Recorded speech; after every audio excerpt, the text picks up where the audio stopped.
Hi, Bobby Halton for Fire Engineering, Fire Rescue, Fire Apparatus Emergency Equipment, and Firefighter Nation, the Penwell Fire Group.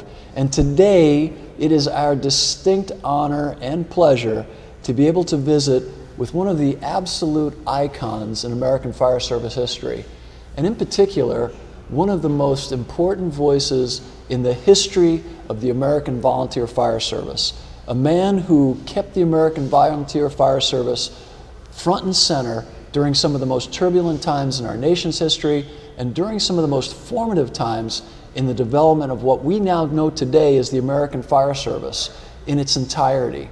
He fought relentlessly for the rights and for the importance of the American Volunteer Fire Service, and more importantly than that, he collaborated with the members of the fire service, whether they were career, volunteer, brigade, industrial. He was able to bridge across divides that some people found almost impossible to penetrate. His wisdom, his forethought, his creativity, his innovation have given rise to some of the institutions today that we take for granted.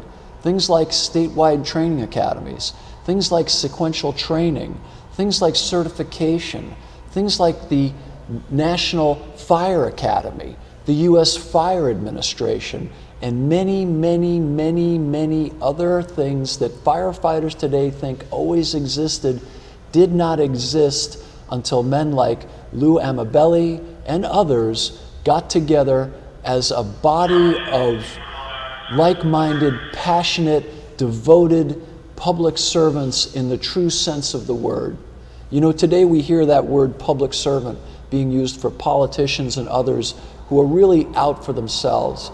But true service is people like Lou Amabili, who heard a call to duty, an obligation to serve his community in ways that in some people's minds are overwhelming. But to men like Lou Amabili, it was an obligation, it was a necessity. It wasn't an imposition, it was an honor. And we're going to talk about that career. So without further ado, one of the most important trusted voices in the history of the American Fire Service with us today, Lou Amabili. Lou, thank you so much for doing this with us. It is indeed an incredible honor and privilege. Lou began in 1947. Not far from where we are today. We're in Dover, Delaware. 18-year-old kid, and you walk into the local volunteer fire station and say, I want to join. What was that like in 1947? Well, it was an honor for me at that time, coming from Hockessin. That was a small town, a rural town, not much to do, and all my friends belonged, and you always look forward to joining, as I'm sure today in the small communities around the country, nothing else to do in town other than joining the fire company, really. And that's where my career as a fire service started back in those days. And that's what I wanted to do, is be a member of a fire company and help the town. Now, Hockessin in Delaware is pretty much in the center of the state, pretty close to the center of the state? Oh no, it's up on the northern state. Oh, so We're about a half a mile from the Pennsylvania state line. Oh, okay. Northern Delaware. Okay.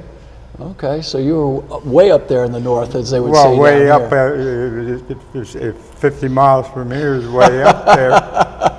Delaware being only 100 miles long 100 altogether. miles long, yes. And we'll get to that in a minute. What did they issue a young guy, and what was the training like in the late 40s, early 50s? None. You wore your own clothes. We had, at that time, 4 rubber coats. If you were the first 4 to ride when the siren blew, you had a rubber coat. If not, you wore your street clothes, which you usually ruined if you had a working fire back in those days. So there was no training program, no bunker gear, no SCBAs? No, not really. Back in those days, there were the old Chemox mask or Right. There were the breathing apparatus, not like we know them today. Not even close. No. we at Fire Engineering in our archives, if you're a subscriber, you can go look in our archives, which are all digital now, we're digitizing, and there are some old SCBA advertisements from the 30s and 40s and 50s, and they looked like diving bell helmets. They were almost impossible to use because they were so confining and restraining, and that industry has really grown. So no training, you join up, you're a volunteer firefighter. Now, what did you do to support yourself back in those days? Well, at 18, I was still going to school. I was going to college at that time. Okay, and what was your degree in? What were you studying? Chemistry. Ah. So I did graduate from the University of Delaware with a Bachelor of Science in Chemistry. Ah, okay. Okay. And then I went to work with my father. He was in the mushroom industry. He was a mushroom grower. So that's my early years after graduating for college was growing mushrooms. Wow. Wow. So your mom and dad, folks should know, Lou's mom and dad were Italian immigrants. They came over, and Lou was born shortly after mom and dad settled in Delaware. Yes, about 10 days after they arrived. So he's just an anchor baby, basically. Yeah. So, you know, which is fascinating. When you think about the time, the war had just ended. The war literally was just 2 years old, over, and your folks come here. You're born, and you're still living in the same town. You're still born and raised in Hockessin. In Hockessin, and you're still there today. Yes. You're back in Hockessin. Great town. So you're with Dad. You're growing mushrooms, which is Right. which is amazing. And how did you get involved with the state? What drew you to taking your career to that next level? How did you get pulled into working for the state? Well, when the state decided to have a fire school, legislation was passed, and they advertised for the position. There were 7 applications, and I applied. I was one of the applicants, and I was successful in being selected by the commission because the setup is that the director of the fire school operates under the State Fire Prevention Commission, and I was selected as the candidate, and that's where my career began as the director of the Delaware State Fire School. Well, but folks have to paint the picture of when the director was selected in 1969? 64 to be the first director of the Delaware State Fire Academy. Right. Which didn't exist. Nothing existed. Right. So my job was to locate a piece of ground or a location, as the legislation said, in the Dover, Camden, Wyoming area, which means it had to be centrally located in the state of Delaware. The state of Delaware is 100 miles long, so central is somewhere in the 50-mile range, which means you can't move too much north or too much south because it gets too far off center. And to find a piece of ground that's suitable to build a fire school would seem to be almost impossible. But we were lucky, and we found a suitable piece of ground just 3 miles outside of Dover, 30 acres, as a matter of fact, which is the current site. Had a stream across the back edge, and we bought it at that time for $1,000 an acre, $30,000, we bought 30 acres. And then when we started to design the facility, we laid it out. There's one area there was a depressed area, so we decided to build a pond for water supply. We tested it, and the indication was that there would be water in that location. And when we did the test borings, there was water, and when we dug it out, was a pond, and we're still using that as our main water supply. Wow. For the training, so we were lucky. Wow, so we're talking about a 70-year career here, and we're talking about you building that academy almost 60 years ago, 1964. Yeah. You finished it in how long did it take to build the whole academy? About 2 years. About 2 years. What did you use? What was the template? I mean, how did you? I mean, there really weren't a lot of academies out there. You guys just had to kind of create it. Well, Maryland, University of Maryland, Prince George's, Florida had an academy, as I recall. West Virginia had an academy, Pennsylvania, and we visited, or I visited, and I looked at the mistakes that they made. Not that I looked at the mistakes, but they told me what their mistakes were, and it cautioned me not to make the same mistakes. And so that's what I did. Like wind direction, one particular academy, and I won't name it because they'll be reading about this, that when the wind blew, it blew towards classrooms. So when they lit off the oil fires, it blew towards the classroom. They couldn't open the windows for ventilation. Oh my goodness. So those are the types of things that helped me design our facility so that so we wouldn't make the same mistakes and cause the problem. The other thing that I did, or that we did, is we built it as a campus, lawn, nice grass, not as an old dump site where you burn oil and burn pallets. For the students, when the students arrive, they're proud of it, and it's reflected when you do the training. And I was known for giving hell for anybody walking across the grass. That was a legend when we were doing the training. And if you go out to the school, you can see that even today, 50 years later. It's a beautiful campus. It is a campus, and not a dirty old fire school. Right, not a drill field. It's not a drill field. It's a campus. Yes. And I think that one of the things that I think that your legacy, your generation and men like you imparted to many of the volunteer fire companies as I travel around the country is that sense of discipline in regards to the upkeep and maintenance of the equipment. Mm-hmm. If you look around the station we're in today, it's immaculate. It's absolutely immaculate. Snyder, New York, another great storied volunteer fire company, immaculate. You couldn't. You could literally eat off the floor, like this station here. I think that legacy that you passed on to the fire service is just immeasurable, and how important that is.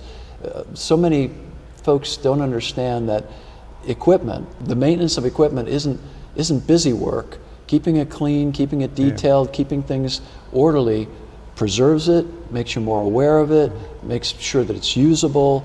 It has meaning. They're not a chore, they're an honor.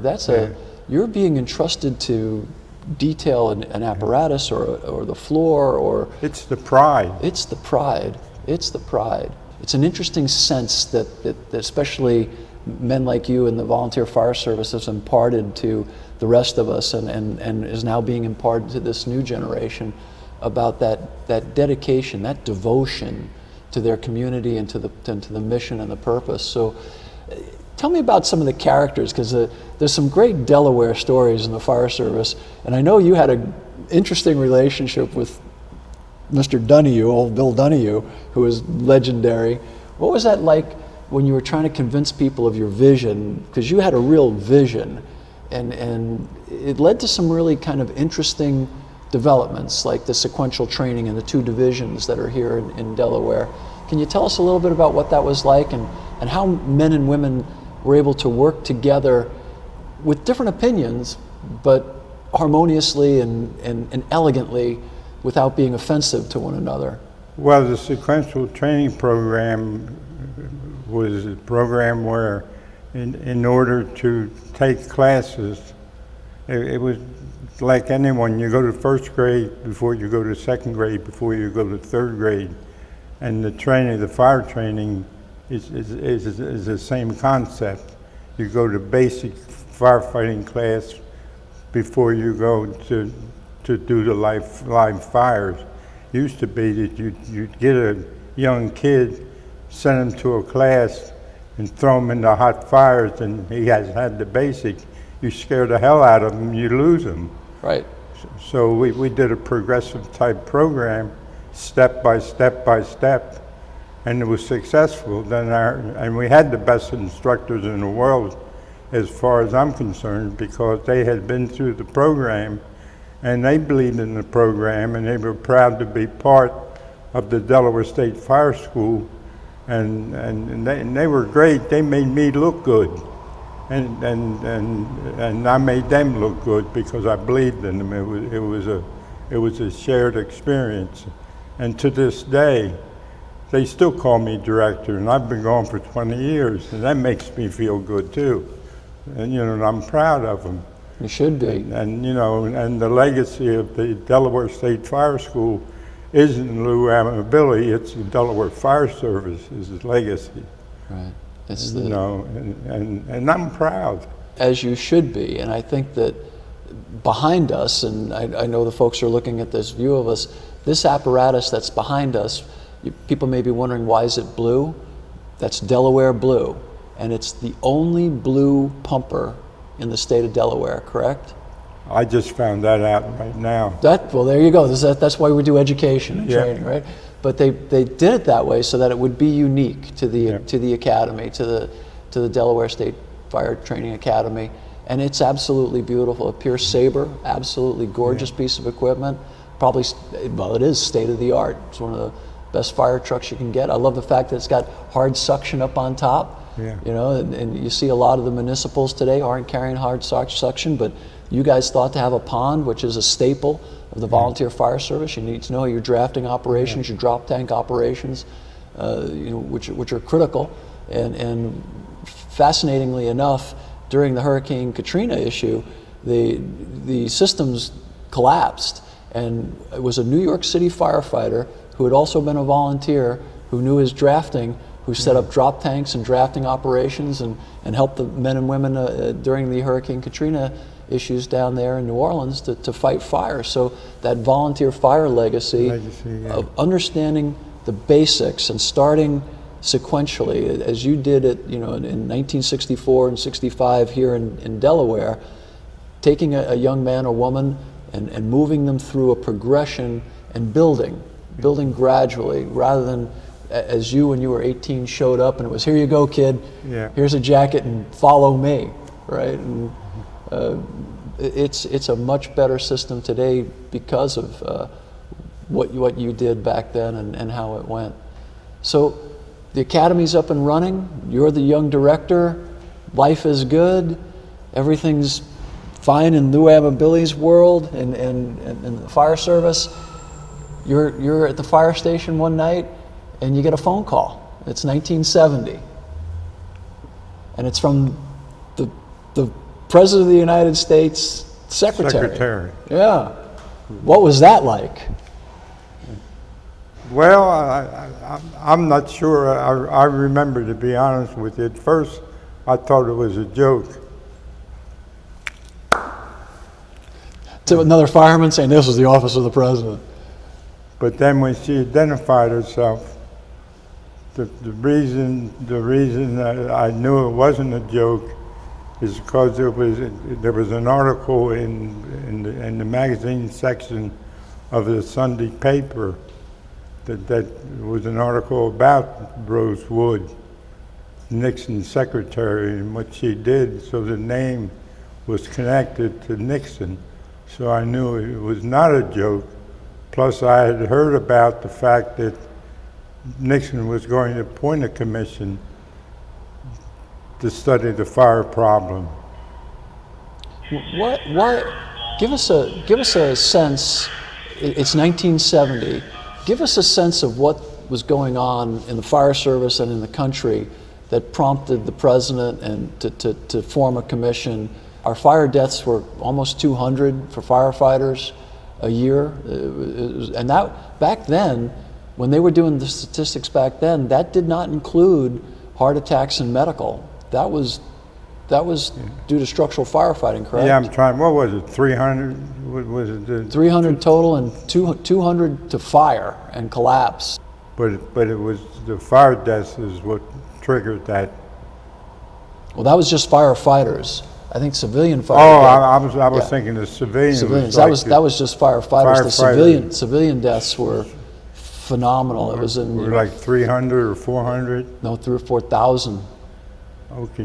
Thousand. It was a huge number. Yeah, it was a huge number of civilians that we were losing. Yeah, and still are today. Tragically, we're still struggling to get that. Well, number there was a down. mistake in that. I don't know if you remember that. If you go back and look, that somebody put a decimal point in the wrong place. For civilian deaths. Yep. Oh wow. There was an error on that. And that happens. Yeah, that happens. And that was good because that helped create the commission. Well, there you go. So we also had civil unrest was going on at that time. Yeah, in 1968. You know, people forget that there was a pretty turbulent time in the nation's history with the civil rights movement and the counterculture movement. Yeah, and we wrote the riot manual for Delaware and implemented it when the riots occurred in Delaware. Wow. In 1968. Wow. And I went to the comm center to help implement it. Wow. So you get the call from the president's office. You say, and one of your senators nominated you as. Yeah, Caleb Boggs. Okay. And why in particular, there's a reason why we needed you on the panel. You really represented The volunteers. volunteer fire service. Yep, and that was the reason he appointed me. Senator Boggs sent my name into Nixon to be a member of that commission to represent volunteers. Wow. Because Delaware was, outside of Wilmington, was all volunteers at the time.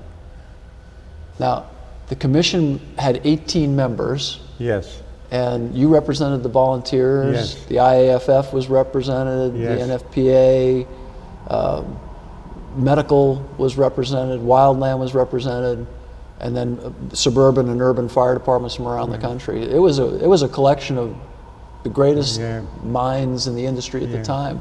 What were some of those folks like? Because you're the last surviving member. As far as we know. They were great people, and the decision was made that we would do our own work and not hire a consultant to do it, because it was common at that time to hire a consultant to do those kind of projects. And that group, when it met, decided that we would do our own study. Wow. And that was taken like 2 weeks a month, the equivalent of 2 weeks' work a month, between the travel and the meetings, and then all the work after the meetings, and then all the work prior to the meetings to get ready for the next one. And so it was all done internally. So between all those people that's listening. and this is just you can download a PDF of it from FEMA.gov. This is the America Burning Report that we're talking about right now, put together by, at the time they were called the National Commission on Fire Prevention and Control, which was that's the committee we're talking about. And Lou was telling me that I had always thought that this was the Sentinel report. This was the first one, but apparently there's an earlier report that was done back in the late 40s, early 50s. Wasn't called America Burning, but it was a report that was commissioned back then to look at the fire problem back then. So this technically, and we're getting it from the expert, is the second report, commission report on the fire problem in the United States, which I think that alone is a pretty interesting piece of history. And I just wanted to, I got some questions that folks sent in, so I'm gonna stick with my own for a minute, and then I want to talk about this report kind of in specific. It's amazing. It's in its depth and comprehension. It really is. Who are some of the biggest personalities that you remember that were involved in this? Well, one of them was Percy Bugbee from the NFPA. He smoked foot-long cigars to aggravate Dr. Ann Phillips. Oh, Dr. Phillips, yeah.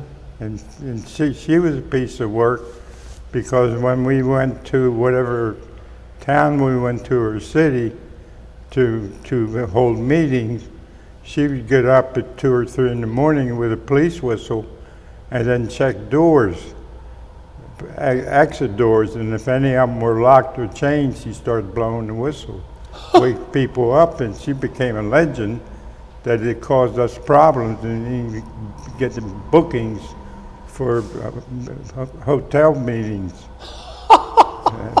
So she'd get up with a whistle at 3 o'clock in the morning, Yeah. wake everybody up because the door was chained. Because the door was chained. But she was one of the early, and in the report you can read about some of her work. Yeah. She really understood the horror of a burn. Yeah, because she handled it. She was a gem. She was a great person. Dr. Phillips, and in the report, and I think even today, people don't understand how devastating a burn is. But the report back even then recognized that burn care back then was really struggling, really limited. And this is after World War II, where we had thousands of soldiers burnt. So we're still pushing today to get more burn doctors and more elevated burn units. But you can see her passion in that section of the report. And if you haven't read America Burning, honestly, if you're an American firefighter and you haven't looked at this document that Lou and his 18 compatriots put together, you're missing a tremendous opportunity. And it's easy to read. It's really honest. And you can hear many different voices, because some of the voices are very career-oriented, and then you can read Lou's voice, you hear Lou's voice, promoting the volunteer fire service and supporting the volunteer initiatives and the need for equal treatment in terms of training and resources for the volunteers, which comes across very clearly. And then you can also hear the tension between what is the federal obligation and what is the obligation locally and statewide. Yeah. But 2 years and 18 people put together a report that really set the path of the American Fire Service for the next 45 years. We're still dealing with some of the recommendations. We're still dealing with some of the same issues. And that doesn't mean that the report failed. These are complex issues. Yes. Sprinklers. Sprinklers. Big issue, 40 years, and we've done very little. Yeah, well, they talk about early warning systems, as it's in here, but smoke alarms. The evolution of smoke alarms now. Now we're doing photovoltaic and ionizing together. We're doing smart homes. So we're still evolving there. But think about how often we roll out to a fire and there's no smoke detector. The smoke detector, when we were doing our study, cost $120. Wow, and that's in 1970. Yeah. So in today's dollars, that would be like $500, $600. So other than Doc Phillips and Busby, anybody else that you want to mention before we talk about some of the recommendations? Who was the IAFF representative? Who was he? Howie McLennan. Howie McLennan. Yeah, he was a character. We used to sit at the table, and he would speak, obviously, for the union. And then when he got done speaking, he'd sit back and he'd say, "Okay, equal time for the volunteers," or he'd point to me. and then at the end of the day, he said, "Okay, it's time for the hoodsies," and that's time for drinking. He was a great guy. Unbelievable. I got along very well with him. Some of the things that, as you go through the report, that jumped off to me was that the need for fire prevention, and Lou and I were visiting earlier about fire prevention. How do you feel our efforts are in relation to the 70s in terms of fire prevention? I think it's made a lot of advances compared to then, because back then there was very little fire prevention was done. It was a new field, and I think today it's more common. It seems to be more accepted, in my opinion, and there's a lot more work being done. Not that it's complete, but I think probably that report has generated the idea that that's good work to do, and I think a lot of good work has been done. I agree. I think it laid a groundwork and it set a framework for the American Fire Service to understand that the best fire we've ever been to is the one that didn't happen. Yeah. And I think the report did it in a very intelligent way. But I think the reason for that is because of the women in the fire service. Oh, okay. Why is that? Well, our auxiliaries, Okay. they're doing a lot of that work. If you look at what's going on out there, the women are doing more of that work than perhaps the men. And we're getting women in the fire service as well. With more of the eye on prevention than suppression. That's just that different attitude, that different perspective. That's excellent. That's a great insight. So even today, at 87 years of age, and with 70 years of service in the fire service, still teaching us young guys a thing or two about the fire service. I think some of the other stuff that I thought was, you talked about the better need for training and education, which still exists today. Much better, but compared to what you got on day one, here's a coat kid and this is the hose and follow me, I think we're doing much better. How do you look at us today? How are we doing? You're doing good. We're doing okay? Yeah. Now, one of the things I wanted to, here's a quick segue. I have a small role at FDIC, and very honored to be part of it. Lou was the director of FDIC for 2 years, correct? Yeah, 2 years. 1 year as a co-host, if you will, the first year.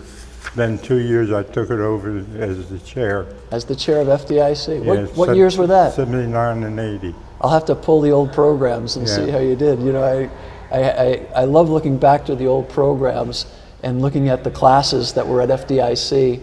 Many of them have the same titles, but it's just, we're dealing with that problem in today's context, with today's resources and today's education.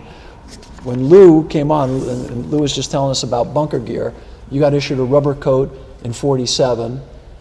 When this report was written, one of the things that broke my heart was that a firefighter's turnout coats were less flame resistant than drapery, than curtains. And through this report, the textile industry was able to get more involved with our turnout folks, and the gear that we have today, you know, is so much better, and we have you guys to thank for that. I mean, that would have. Well, the report brought the issue to the forefront, which forced them to do something about it. Just the fact that something was written, the manufacturers couldn't ignore it and go by what they had and claim that this is going to take care of it, because it wasn't. So just the fact that it was identified. I think some of the other things, you know, we've been talking about kind of technical and stuff. You were part of creating what today we call the U.S. Fire Administration. Yes. Didn't exist. Right. Compared to the vision in here, to what we have today, what's your feeling, your impression? You're happy, or? Well, happy to the extent that we created the institution that it should be, but they haven't funded it. It is what it should be, but it isn't what it should be funding-wise, okay? It's not in the right pecking order. Right, and it's gotten moved around. And it's got moved around. Started off under HUD, moved around since then. Today we have the Federal Assistance to Firefighters Act, which gives us grants, Yes. which is the most widely known grant program out there for the fire service. But in this report in '71, you all recommended a grant program, Yes. but it was different. You recommended block grants. To me, it doesn't matter as long as they get the grant, Okay. because in Delaware, we've done pretty well the way it is now in the last 10 years. So as we talk about the fact that the report created what is today the U.S. Fire Administration, Yes. it also created the National Fire Academy Yes. It's under the fire administration. under the fire administrator. If you look at the funding levels that were recommended in here for the National Fire Academy, for the U.S. Fire Administrator, that's another place where we never really reached the levels that. Oh, it wasn't even close. And I know that the commissioners were really hyped when we wrote that report at the time with those numbers. And then they went from 100 and some million down to, what was it, like 15? Right. Boy, Yeah. that 12. that was a kick in the ass. Yeah. A fraction, Yeah. 10% of what you asked for. Yeah, and then it never recovered. No, it still hasn't. It still hasn't. It's gotten cut the last 4 years, 5 years. Yeah. But the report talked about some really, what I thought were beautiful concepts. In other words, that the academy should provide training to the firefighters at no cost to the firefighters, Yeah. which was so important, especially for the rural and volunteer firefighters who are out there.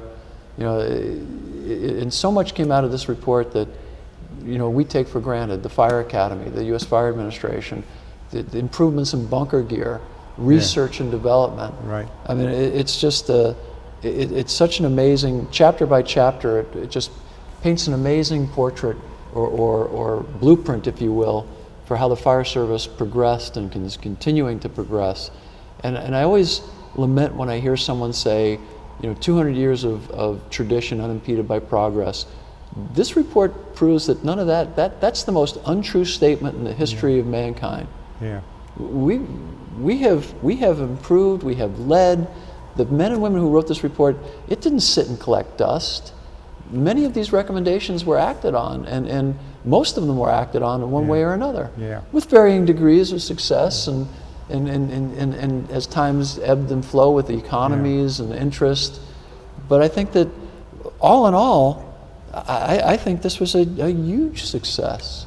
Well, as far as the fire service is concerned, it was a boon to the fire service because the training in the country at that time was pretty pitiful, and the report generating the academy became the finishing school, and it was impacted or got the locals to do more training and provided the programs to start the flow of getting students to go to the academy. Didn't replicate what we did at the local level, but the local level was the feeder system to the academy classes, and has been building all these years. It's been growing throughout the country so that the basic classes are getting better. If you look at it, the whole system is just Has kind of continually improved. improved. Yeah, and through your efforts at the basic level, when this report was written, there were only 2 universities where someone could get a degree in fire science engineering. Today there are dozens. Yeah. There are dozens. You know, that was one of the things that this report pushed through, that you pushed through, that you made happen. There's so many things in the report. I mean, you have to be incredibly proud to have been part of this. I am. Of this amazing publication. Well, this is my PhD in fire prevention control. That's my personal achievement as I look at my experience for those 2 years. That education isn't available anywhere else. You put it on the side of the truck. Excellence through training. Yes. And that probably more than anything, this report talks about the need to have better educated, better trained firefighters. That's the key. You know, equipment's important. Knowing what to do with it is much more important. Yes. If you had to just pick one of those things out of all the things in the report, what was the most important in your mind that came out of this report? To me, my experience through the 2 years was, at the end of the day, when Howie McClendon would say, "Lou, let's go have a hoodie." That was a union leader would say to me, in my role at that point, that I was volunteers leader, "Let's go out together. Our work is done for the day." So that we're all one fire service. We're all one fire service. Wow, that's a neat takeaway. That's a huge takeaway. Let me transition away from the report, which is amazing, and talk about your role in the volunteer fire service. And I think it's kind of neat that as we sit here, we're sitting in front of the Academy's pumper, but we're sitting in the Dover Fire Station, Right. which is the only all-volunteer fire department that protects a state capital. Yes. So Delaware still is the heart and soul of the American Volunteer Fire Service after all these years, after all these many years. It's the spokesperson for America Burning is still living here, and the Volunteer Fire Service is still alive and well here. I'm a volunteer firefighter proudly in Oklahoma for the Limestone Fire Protection District. How do we recruit people today, given how busy men and women are today in their careers and their families? I'm not sure I have the answer to that, but the thing that we've got to be able to do, we've got to be willing to accept what they can give. That's the hard part. And when you have young people, the ones that are there tend to tease the ones that you're trying to get to come in because they can't give as much as some of them think they ought to be given. But I think the answer, if there is an answer, is you got to be willing to accept what they can give, and they can't give what you used to be able to give, because the system has changed, and it's constantly changing. And we find in Hocassin, we catch some of these young kids, I call them because they are kids. We catch them during the summer months for a couple of months, but we lose them, the next 8-9 months because they're going to school. Right. And so it's bits and pieces. So we've got to learn how can we put them together to get a whole. That's a great point. So rather than having them conform to what we expect of them, we should conform to what they can offer us. What they can give. Wow. And it's not easy. Wow. Where do you think we're heading? What do you think our biggest obstacles are going to be? Well, I think the obstacle is that when we go from the volunteers and they go to paid, their whole attitude changes. There's two sides to this. Then all of a sudden they become a different person. I'm paid. It's a job. All of a sudden I'm an expert. I'm a different person. I go from here to here just because I get a paycheck. You don't. Sometimes you go from here to here. The attitude changes them. And it shouldn't. You're not a damn bit better when you get that paycheck. You're still here. So I think a few of the best firefighters I've ever met in my entire life were volunteer firefighters. And some of the best career guys. You take a guy like John Norman, career and volunteer. John Salka, career and volunteer. Rick Lasky, career and volunteer. The leading names in the fire service, career and volunteer. They're wearing what the common word now today is a two-hatter. They're a two-hatter. They work in a city, and they live in a community where they volunteer. Yeah. I worked with Howie McClendon and Dave McCormick. Sure. And those guys, and I got along very well with them. I was president of in the National Society of Fire Service Instructors for 7 years. Were you really? Oh yeah, from 1973 to 1980. Wow. So you knew Big Ed McCormick and Oh yeah. hung around with that crowd? Yeah, yeah.